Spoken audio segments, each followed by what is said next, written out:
find the area of an isosceles triangle whose base is 6 cm and the perimeter is 16 cm. यहाँ पे हमको base BC जो है वो 6 सेंटीमीटर दे रखा है और दो साइड्स हमारी AC और AB दोनों इक्वल है और हमें पहले उनकी लेंथ निकालनी है। तो पेरीमीटर ऑफ ट्राइंगल ABC क्या हुआ, सम ऑफ साइड्स। तो पेरीमीटर है 16 is equal to x plus 6 plus x।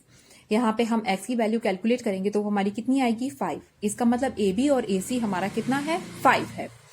ठीक, अब क्योंकि हमको एरिया निकालना है तो एरिया हम किससे निकालेंगे, हाफ बेस इंटू हाइट। देखिए सबसे नीचे है हाफ बेस इंटू हाइट, तो बेस की वैल्यू तो हमारे पास 6 है लेकिन हाइट नहीं है, तो हाइट हम कैसे ड्रॉ करेंगे, हाइट हम एक परपेंडिकुलर ड्रॉ कर लेंगे AD ऑन BC। अब AD जो है क्योंकि बाइसेक्ट करेगा BC को, तो हमारे पास BD की लेंथ कितनी आ गई, BD will be half of 6 which is 3 centimetre. Okay, so अब क्योंकि एक परपेंडिकुलर है तो हम एक राइट एंगल ट्राइंगल ले सकते हैं, half of triangle ABD। In triangle ABD AB square is equal to AD square plus BD square. यहां से आपके पास AD परपेंडिकुलर की हाइट आ जाएगी और वो आएगी आपकी कितनी आ रही है 4 centimetre. So area of triangle is half base into height, half 6 into 4 which is equal to 12 centimetre. The side of the right angle triangle containing the right angle are 5x centimeter and 3x minus 1 centimeter. Calculate the length of hypotenuse if the area of the triangle is 60 centimeter square. इस case में हमें एक right angle triangle दे रखा है और वो कह रहा है जहां हमारा राइट एंगल बनता है उन दोनों साइड्स की मेजरमेंट कितनी है, एक की 5x है दूसरे की 3x माइनस 1 है। और इस पूरे ट्राइंगल का हमें एरिया दे रखा है 60 सेंटीमीटर स्क्वायर और हमें इसका हाइपोटेन्यूज निकालना है। अगर ये एक राइट एंगल ट्राइंगल है तो area of triangle ABC will be half base into क्या होगा, हाइट होगा।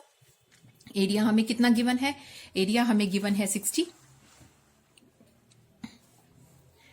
एरिया 60 है, हाफ बेस हमारा कितना है, ये हमने माना है 5x और ये हो गया हमारा 3x माइनस 1। अब 5x को हम 3x से भी मल्टीप्लाई करेंगे, 5x को हम 1 से भी मल्टीप्लाई करेंगे और ये 2 किधर जाएगा, 60 से मल्टीप्लाई कर देंगे तो ये हो गया 120। 5 इंटू 3 हो गया 15x स्क्वायर और 5x इंटू 1 हो गया 5x। ठीक, अब ये एक हमारी क्वाड्रेटिक इक्वेशन बन जाएगी। आप 120 को इस साइड पे ले आइए अपने, ये हो गया 15x square minus 5x minus 120। अब हम इसमें कौन सा नंबर कॉमन देख रहे हैं, हम 5 इसमें कॉमन देख रहे हैं तो हमने 5 कॉमन निकाल लिया। ब्रैकेट में बचेगा 3x का स्क्वायर x और 5 इंटू 24 कितना होता है 120, तो ये हो गया 24। अब इसके हम अब ये 5 जो है 0/5 कितना हो गया 0, इसका मतलब ये नंबर हमारा हट गया है। अब हमारे पास बच रहा है 3x का स्क्वायर माइनस x माइनस 24। अब हम इसके फैक्टर्स करेंगे। 3 इंटू 24 होता है 72, 72 किसके टेबल में आता है 9 और 8 के। इस तरह से हम इसको फैक्टराइज करेंगे कि हमारा यहाँ पे -1 हो जाए, तो ये हो गया माइनस 9x प्लस कितना हो गया 8x। 3x का square minus 9x plus 8x और ये हो गया माइनस 24। इन दोनों नंबर्स में क्या कॉमन है, हमारा कॉमन है 3x, तो हमने 3x कॉमन कर लिया, ब्रैकेट में बचा x माइनस 3। इन दोनों में हमारे पास 8 कॉमन है, 8x माइनस 3। अब 0 एक ब्रैकेट में हो गया हमारे पास 3x प्लस 8, दूसरी ब्रैकेट में है x माइनस 3। अब हम इससे x की वैल्यू कैलकुलेट करेंगे जो कि इस क्वेश्चन में हमें चाहिए। ठीक, अब हमारे पास either 3x plus 8 is equal to 0 और x minus 3 is equal to 0। यहाँ पे 3x कितने के बराबर हो गया -8 के और x बराबर हो गया -8/3 के और यहाँ x की वैल्यू क्या हो गई 3। x नेगेटिव नहीं हो सकता, कोई भी लेंथ नेगेटिव नहीं होती है, सो हम x की वैल्यू क्या लेंगे 3। जब x की वैल्यू 3 हो गई तो हमारे पास एक लेंथ हमारे पास क्या थी 5x थी, तो 5x कितना हो गया 5 इंटू 3, ये हो गया 15 सेंटीमीटर। और हमारे पास दूसरी लेंथ क्या हो गई, दूसरी लेंथ हमारी हो गई है BC, BC है 3x माइनस 1, तो 3 इंटू 3 9 माइनस 1 इट इज 8। तो एक लेंथ है हमारे पास 15, दूसरी लेंथ हो गई 8। जब हमारे पास दोनों लेंथ हो गई तो हम हाइपोटेन्यूज कैसे निकालते हैं राइट एंगल ट्राइंगल में, by Pythagoras theorem. So AC square is equal to AB square plus BC square. AC square as it is चलेगा, AB हमारा क्या हो गया 15 का स्क्वायर, ये हो गया 8 का स्क्वायर। 15 का स्क्वायर इज 225 और 8 का स्क्वायर इज 64। जब आप इसको ऐड करेंगे तो कितना बन गया 289 और AC क्या होगा स्क्वायर रूट ऑफ 289। 289 किसका स्क्वायर रूट है 17 का, तो हमारा हाइपोटेन्यूज क्या हो गया 17 सेंटीमीटर। बच्चों आपको 20 तक का स्क्वायर रूट्स आने चाहिए। 20 का स्क्वायर कितना होता है वो पता होना चाहिए और स्क्वायर रूट से फिर नंबर निकालना भी आपको आना चाहिए। Question number 40, in triangle ABC angle B is 90 degree, AB is 2x plus 1 and BC is x plus 1। अब ये एक राइट एंगल ट्राइंगल है और इसमें भी हमको क्या दे रखा है, एरिया दे रखा है, वो है 60 सेंटीमीटर स्क्वायर। अब इस केस में हमको पेरीमीटर निकालना है, तो क्योंकि हमको एरिया दिया हुआ है तो एरिया ऑफ ट्राइंगल एबीसी क्या होगा, half base into height. Base कौन है हमारे पास, बेस हम किसी को भी ले सकते हैं, यहाँ पे हमने AB लिया है और फिर क्या है BC है। ठीक, तो एरिया हमारे पास है 60, हाफ और ये है हमारे पास वैल्यू क्या है 2x प्लस 1 और x प्लस 1। ये जो दो हमारे पास वैल्यूज थी वो हमने लिख दिया है। 2 को आप 60 से मल्टीप्लाई करिए, हो गया 120। ठीक, और ये दोनों को हम कैसे खोलेंगे, 2x को हम पहले x प्लस 1 से मल्टीप्लाई करेंगे और 1 को भी हम किससे मल्टीप्लाई करेंगे, x प्लस 1 से। ठीक, अब हमारे पास है 120 इज इक्वल टू, ये हो गया 2x का square plus 2x plus 1x plus 1। अब नेक्स्ट स्टेप में 120 is equal to 2x square, 2x plus 1x जुड़ गया, ये हो गया 3x प्लस 1। अब ये 1 इधर चला जाएगा, 120 में से 1 गया, कितना बचा 190 इज इक्वल टू 2x का स्क्वायर प्लस 3x। अब इसको हम क्वाड्रेटिक इक्वेशन बना लेते हैं, ये हो गया 2x का स्क्वायर प्लस 3x और 119 माइनस 119 इज इक्वल टू 0। अब यहाँ पे कोई भी कॉमन नहीं है तो हम 2 को किससे मल्टीप्लाई करेंगे, 119 से। 119 से मल्टीप्लाई करने के बाद फिर हम इसके क्या करेंगे, फैक्टर्स निकालेंगे और फैक्टर्स इस तरह से निकालेंगे कि बीच में हमारे पास क्या आए, 3 आए। तो 2x का स्क्वायर प्लस इसके फैक्टर्स क्या बने हैं, 17 और 14। 17x minus 14x is 3x minus 119 is equal to 0। इन दोनों में सिर्फ क्या कॉमन है, x कॉमन है, ब्रैकेट में बचा 2x प्लस 17। इन दोनों में 7 कॉमन है, माइनस 7। अब क्योंकि हमने दोनों से माइनस कॉमन ले लिया है तो हमारे पास यहाँ पे क्या आएगा, प्लस आएगा। ये स्टेप को थोड़ा सा ध्यान दीजिएगा कि दोनों का माइनस हमने कॉमन ले लिया है तो यहाँ पे ब्रैकेट में प्लस आएगा। तो minus 7, 2x plus 17 is equal to 0। अब हमारे पास दो ब्रैकेट्स आ गई हैं, एक है x माइनस 7 की, दूसरी है 2x प्लस 17 की। आइदर दिस विल बी 0 और दिस विल बी 0।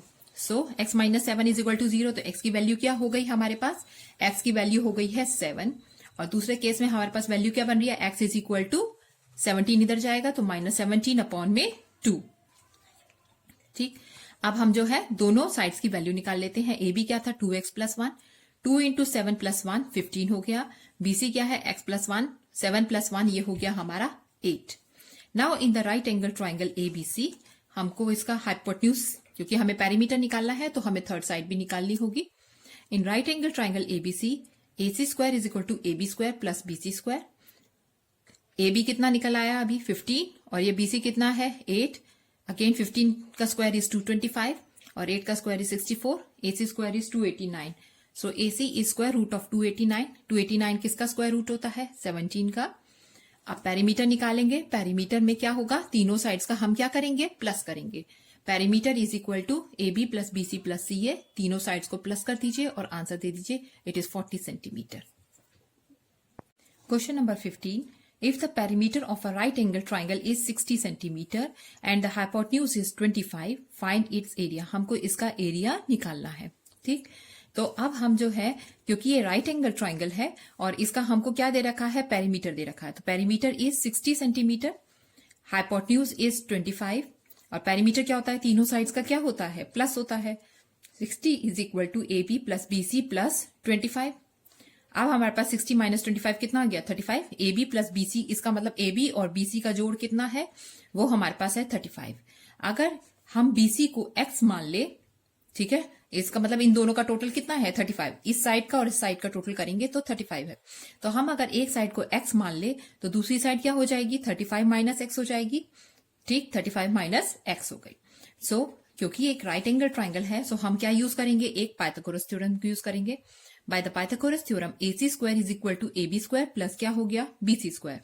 AC की वैल्यू कितनी है 25 इज इक्वल टू AB कितना है 35 माइनस x का स्क्वायर प्लस BC क्या हो गया, x का square.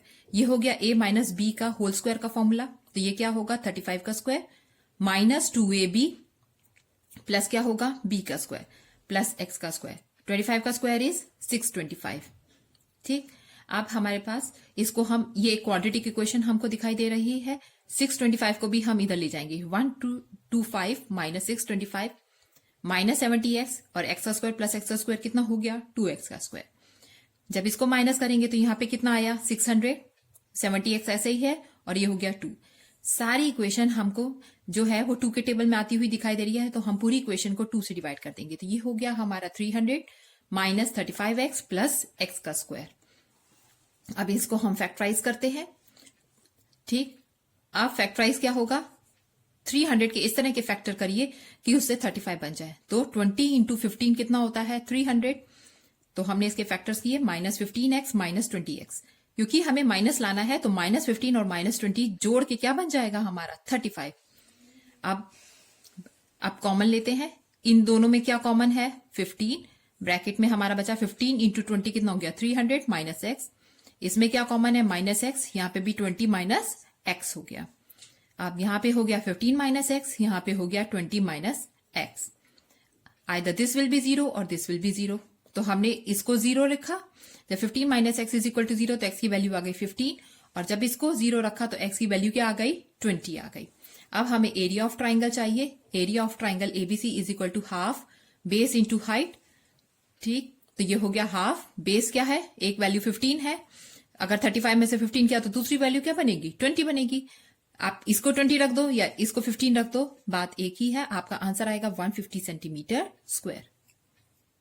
Question number 16. If the perimeter of an isosceles triangle is 40 centimeter, the base is 2/3 of the sum of equal sides. Find the length of the side. आपको यहाँ पे क्या दिया हुआ है, एक आइसोसेलेस ट्राइंगल है। एक आइसोसेलेस ट्राइंगल मतलब दो साइड्स इक्वल है, AB और AC इक्वल है, और जो बेस है वो क्या है, उसका base is 2/3 of the sum of equal sides. अगर इन दोनों साइड्स का सम कर दिया जाए मतलब 2x, उसका 2/3, तो 2x का 2/3 कितना हो गया 4/3x हो गया। ठीक, अब perimeter of the isosceles triangle is 40 centimetre, length of each side is x, जो इक्वल साइड्स हैं वो x है, बेस क्या है 2/3 of sum of sides, x plus x कितना हो गया 2x, तो बेस हो गया हमारे पास 4/3x। पेरीमीटर ऑफ ट्राइंगल कितना दिया हुआ है, perimeter of triangle is sum of sides, it is 40, एक साइड x है, दूसरी 4/3x है और तीसरी क्या है x है। जब आप इसका एलसीएम निकालेंगे तो एलसीएम आपका कितना निकलेगा 3, एलसीएम हो गया 3x, और यहां भी क्या होगा 3x, ये 4x, ये 3 जो है कहां चला जाएगा 40 से मल्टीप्लाई हो जाएगा, ये हो गया 120 is equal to 3x plus 4x plus 3x। 120 is equal to 10x, x की वैल्यू कितनी आई हमारे पास 12 centimetre, so length of each side is 12 centimetre. तो हमको ये वाली साइड निकालनी थी, इट इज 12 सेंटीमीटर, और अगर इसकी निकालनी है 4/3 इंटू क्या करेंगे 12, 3 4 जा 16, तो ये 16 है, ये 12 है और ये क्या है 12 है। Question number 17. If the area of an isosceles triangle is 60 centimeter square and the length of each of the equal side is 13, find the base. हमको बेस निकालना है, इसका पूरा हमें एरिया दिया हुआ है। अब इसके लिए हम जब हमको ये निकालना है तो हम क्या करेंगे, एक AD जो है वो परपेंडिकुलर ड्रॉ कर लेंगे BC के ऊपर, विच बाइसेक्स BC। अब बाइसेक्ट कर रहा है तो अगर हम BC की लेंथ को x मान रहे हैं तो BD की लेंथ हमारी कितनी हो गई x/2 हो गई है। सो यहाँ पे हमारा AB कितना है 13 और AC भी कितना है 13 और BD कितना हो गया, अभी मैंने बताया ये हो गया हमारा x/2। अब हम राइट एंगल ट्राइंगल लेंगे। अब right angle triangle, in right angle triangle ABD, AB square is equal to BD square plus क्या हो गया AD square, AB square is equal to BD square plus AD square. अब AB की value हमारे पास है 13 का square is equal to BD कितना है x/2 का होल स्क्वायर प्लस क्या है ये AD स्क्वायर। AD स्क्वायर 13 का स्क्वायर इज 169, और जब आप इसको खोलेंगे तो ये कितना हो गया x का square upon 4 plus AD square. अब ये वाली वैल्यू जो है इधर गई 169 माइनस x का स्क्वायर अपॉन 4। अब ये नंबर है और ये एक एल्जेब्रिक फॉर्म है तो हम इसको एज इट इज छोड़ देंगे, ये हमारी इक्वेशन 1 बन गई। अब हम दूसरे तरीके से एरिया यूज करेंगे। एरिया क्या होगा, इसमें हाफ बेस इंटू हाइट है, बेस इंटू हाइट है तो area is equal to half base, base क्या है हमारा BC और हाइट क्या है हमारी AD। एरिया गिवन कितना है 60 है क्वेश्चन में। सो हाफ बेस हो गया x इंटू AD। ये 260 से मल्टीप्लाई हो गया, ये हो गया 120 और नीचे क्या आया x, तो 120 अपॉन x, तो ये हमारी वैल्यू क्या आ गई AD की आ गई। अब पहले वाले इक्वेशन में हमारे पास AD स्क्वायर की वैल्यू है और यहाँ पे हमारे पास किसकी वैल्यू हो गई AD की। तो इसका मतलब हम इसको क्या कर सकते हैं फ्रॉम 1 and 2। अब हम क्या कर सकते हैं फ्रॉम 1 and 2, इस वैल्यू को जो हमने अभी सेकंड में निकाली है, ये वाली जो वैल्यू है सेकंड वाली वैल्यू जो है, इसका हम यहाँ पे क्या करेंगे स्क्वायर करेंगे। ये स्क्वायर जो है, ये जो ये वाली वैल्यू थी, इसका क्या होगा स्क्वायर के बराबर होगी। सो 120 अपॉन एक्स का square is equal to 169 minus x upon 4 का होल स्क्वायर। अब इसका स्क्वायर करिए तो यहाँ पे क्या हो गया 120 का स्क्वायर इज 14400 अपॉन एक्स का स्क्वायर इज इक्वल टू, इसका एलसीएम लिया, एलसीएम लेंगे तो 4, 169 4 जा 676 माइनस एक्स का स्क्वायर। अब क्रॉस मल्टीप्लाई करेंगे, 4 को 14400 से मल्टीप्लाई करेंगे और एक्स का स्क्वायर को इससे मल्टीप्लाई करेंगे। आपने यहां पे क्रॉस मल्टीप्लाई करना ऐसे, ठीक। अब जब आप इसको इससे करेंगे और इसको इससे करेंगे तो हमारा क्या बनेगा 57600 इज इक्वल टू 676 एक्स का स्क्वायर माइनस एक्स का 4। अब ये भी एक हमारी क्या हो गई, एक इक्वेशन तैयार हो गई है। ये हो गया एक्स का स्क्वायर माइनस,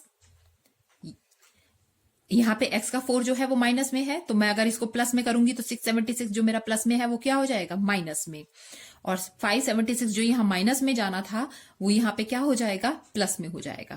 तो ये हो गया 57600 इज इक्वल टू 0। अब 57600 के हमें इस तरह से फैक्टर्स करने हैं कि हमारा क्या बन जाए 676। तो देखने से ही हमको पता चल रहा है कि अगर हम 576 को 100 से मल्टीप्लाई करें तो हमारा ये आंसर आएगा। तो हमारे फैक्टर्स क्या हो गए 576 माइनस 576 और minus 100।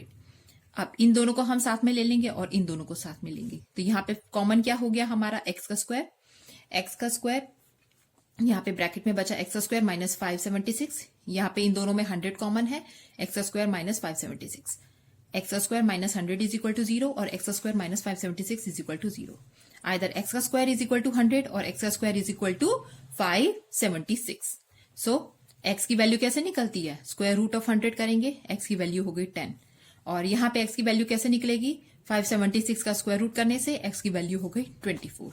So either the base is 10 centimetre और इट इज 24 सेंटीमीटर, और यही हमारा आंसर है।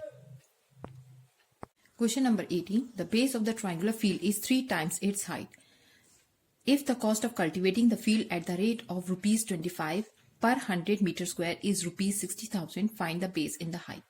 इसमें बच्चों पहले हम एरिया निकालेंगे। हमको एरिया कैसे निकालना है, यहाँ पे हमको वो बता रहा है कि 100 मीटर स्क्वायर जब वो कल्टीवेट करता है तो उसको कितने रुपए मिलते हैं 25, तो 25 रुपीज मिलते हैं जब वो 100 मीटर स्क्वायर करता है, तो इतने रुपए उसको कितने एरिया पे मिले होंगे, वही इस ट्रायंगुलर फील्ड का क्या रहा होगा एरिया। सो स्टार्ट करेंगे हम, area of cultivation at the rate of ₹25 is 100 metre square, area of cultivation at the rate of ₹1 is 100 upon कितना हो गया 25, इसका मतलब एरिया कितना है 4 मीटर स्क्वायर, मतलब अगर वो 4 मीटर स्क्वायर कल्टीवेट करता है तो उसको ₹1 मिलता है। अब उसको कितना मिल रहा है 60,000, तो 60,000 कितने एरिया का मिल रहा होगा, 60,000 इंटू कितना कर देंगे 4, इसका मतलब 2,40,000 मीटर स्क्वायर के लिए जो है उसको कितना मिल रहा है 60,000। तो ये हमारा एरिया ऑफ फील्ड आ गया। जब एरिया ऑफ फील्ड आ गया और हमें बताया जा रहा है बेस हमारा कितना है 3h और हाइट कितनी है h, तो एरिया ऑफ ट्राइंगुलर फील्ड कितना है ये हमने निकाल लिया है। Area of triangle half base into height, half base कितना है 3h इंटू h, यहाँ पे h स्क्वायर हो गया, और जब हम इसको कैलकुलेट करेंगे ये 3/2 है तो इधर जाके क्या हो जाएगा 2/3, यहाँ पे h की स्क्वायर की वैल्यू क्या आ गई 1,60,000, और जब हमें h निकालना है तो हम स्क्वायर रूट ऑफ कितना करेंगे 1,60,000 का करेंगे।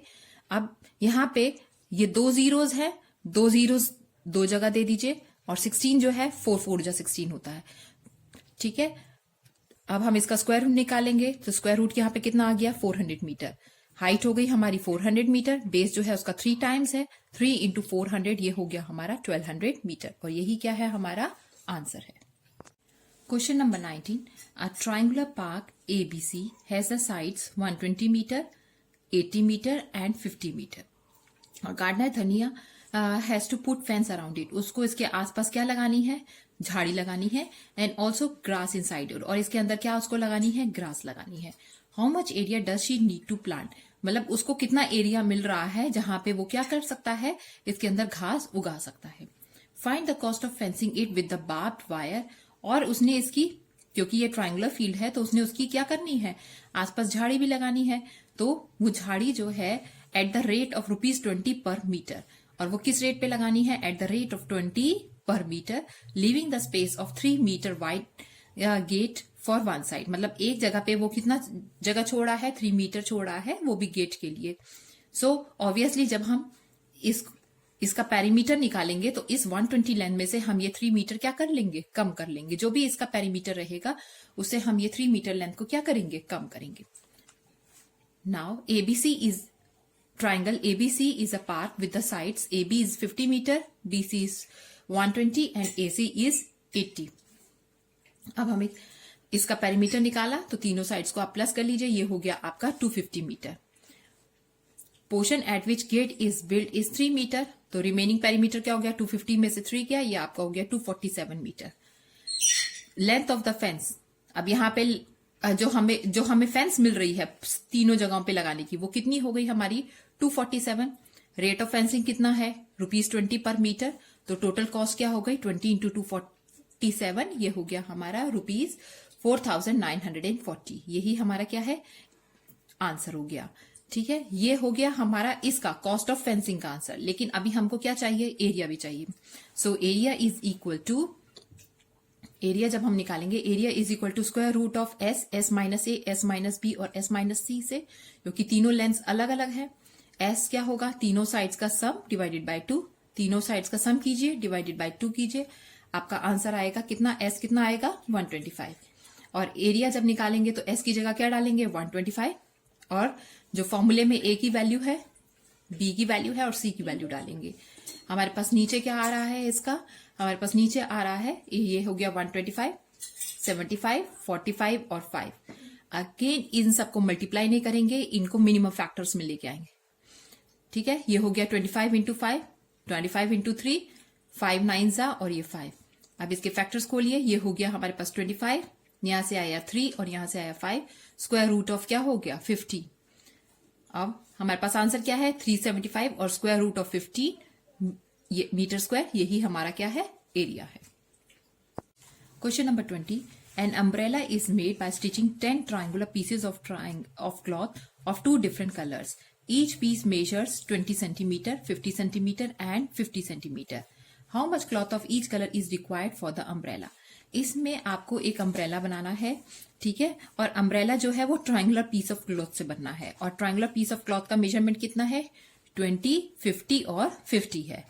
तो इसमें 5 कपड़े एक जैसे हैं और 5 कपड़े दूसरे अलग रंग के हैं. सो हमको उसकी मेजरमेंट चाहिए कि कितना हमको कपड़ा लगेगा इसके लिए. So measurement of one triangular piece is 20, 50 और 50. हम इसका एरिया निकाल देते हैं. एस इज इक्वल टू, तीनों साइड्स को प्लस कीजिए, divided by 2, it is 60. Area of one triangle. अब एक कपड़े का हम एरिया निकालेंगे. तो ये हो गया square root of S, S minus A, S minus B और S minus C. It is 60, 60 minus 20, 60 minus 50 और 60 माइनस 50. ये हो गया 60, 40, 10 और 10. अब इसके फैक्टर्स करिए. तो ये हो गया 2 3 जा, ये हो गया 2 2 जा, ये 10 और 10. अब जब हम इसको खोलेंगे तो ये हमारा क्या हो जाएगा? 10 into 10 into 2 root 6, 200 root 6 centimetre square. ठीक है, ये तो एक कपड़े का, एक ट्राइंगल का हुआ. और इसी तरह के कलर के हमारे पास कितने ट्राइंगल्स लगने हैं? 5 लगने हैं. तो total area of 5 triangles is 5 into 200 root 6. ये हो गया हमारे पास 1000 रूट 6 सेंटीमीटर स्क्वायर. अब ये तो एक कपड़ा हुआ और दूसरे कलर के लिए भी हमारा सेम रहेगा. It is 1000 root 6 centimetre square. और यही दोनों हमारे क्या है? आंसर है. Question number 21A. Triangle ABC is an equilateral triangle with the each length of side 10 centimeter. In triangle BCD, B C D, angle D is 90 degree और C D की length हमको कितनी दे रखी है 6 सेंटीमीटर। हमको इस shaded region का हमें एरिया निकालना है। ऑब्वियसली हम क्या करेंगे, सबसे पहले एरिया ऑफ इक्विलेटरल ट्राइंगल निकालेंगे और फिर ये area of right angle triangle निकालेंगे, और जब इसमें से इसको निकाल देंगे तो हमारे पास एरिया ऑफ शेडेड रीजन आ जाएगा। तो ABC is an equilateral triangle of side 10 centimetre. Area of equilateral triangle क्या होता है, √3/4 साइड्स का स्क्वायर। साइड्स आपकी 10 दे रखी है, तो √3/4 10 इंटू 10, ये हो गया आपका 25√3 सेंटीमीटर स्क्वायर। √3 की वैल्यू कितनी होती है 1.73। 1.73 को आप 25 से मल्टीप्लाई कीजिए, आपका आंसर आएगा 43.300 सेंटीमीटर स्क्वायर। अब हमें ये राइट एंगल ट्राइंगल निकालना है। इन right angle triangle BDC, BC हमें कितना दे रखा है, ये हाइपोटेन्यूज है, ये हमारा है 10। सीडी बेस मान लेते हैं, ये 6 सेंटीमीटर है और एंगल डी हमारा 90 डिग्री है। तो पाइथागोरस थ्योरम लगाएंगे हम। Pythagoras theorem, BC square is equal to BD square plus CD square. BC minus CD square is equal to क्या आएगा, बीडी, जो लेंथ हमारे पास नहीं है। ठीक है, तो क्योंकि एक राइट एंगल ट्राइंगल है, इसका हमें एरिया निकालना है, तो हमें हाइट पता होनी चाहिए। तो हमारी हाइट यहाँ पे कितनी निकलेगी, 10 का स्क्वायर माइनस 6 का square, it is 100 minus 36। 100 minus 36 is equal to BD square. BD is equal to square root of 64, it is 8। अब एरिया ऑफ ट्राइंगल बीडीसी कैसे निकलेगा, क्योंकि राइट एंगल ट्राइंगल है, half base into height, half BD into DC, ये आपका निकल के आएगा 24 centimetre square. Area of shaded portion is area of triangle ABC, जो कि इक्विलेटरल ट्राइंगल था, minus area of triangle BDC, जो कि एक राइट एंगल ट्राइंगल है। इन दोनों के एरियाज को आप माइनस करेंगे तो आपका आंसर आएगा 19.3 centimetre square. Question number 21b. ABC is an isosceles right angle triangle and DEFG is a rectangle. AD is equal to AE, AD और AE इन दोनों की वैल्यूज इक्वल है, ये है 3, और DB और EC की वैल्यू हमको कितनी दे रखी है 4 centimetre. We have to find the area of the shaded region. इसको निकालने के लिए हम 3 एरियाज निकालेंगे। पहला निकालेंगे ADE का एरिया, फिर निकालेंगे डीबीजी का एरिया, फिर निकालेंगे ईएफसी का एरिया, और तीनों के एरियाज को हम क्या कर लेंगे, टोटल करेंगे। अगर हमारे पास एडीएई की लेंथ 3 सेंटीमीटर है और डीबी और ईसी की लेंथ 4 सेंटीमीटर है, तो एबी की लेंथ कितनी हो गई हमारी 7। इसी तरह से एसी की लेंथ कितनी हो गई हमारी 7, और एंगल ए यहां पे क्या है 90 degree. Now the area of right angle triangle ADE, half base into क्या होगा हाइट, बेस कितना है यहाँ पे एडी और हाइट कितनी हो गई हमारी ए, तो ये हमारा निकल गया 9/2 centimetre. DG square plus BG square is equal to कितना हो गया बीडी स्क्वायर। अब बीजी स्क्वायर किसके बराबर है डीजी स्क्वायर के, तो 2 DG square is equal to 16, DG square is equal to 16/2 which is 8। तो डीजी की वैल्यू क्या आ गई स्क्वायर रूट ऑफ 8, 8 के फैक्टर्स करेंगे तो 2 3 बार है, तो 2 3 बार है तो एक बार 2 बाहर निकल गया और स्क्वायर रूट ऑफ क्या बचा हमारे पास 2, तो हमारे पास डीजी की वैल्यू आ गई है 2 सेंटीमीटर। 2 स्क्वायर रूट 2 सेंटीमीटर ये हो गई। अब area of triangle BDG half base into क्या होगा हाइट, बेस आपका कितना है डीजी और हाइट भी बीजी वो है वो क्या है डीजी के बराबर है।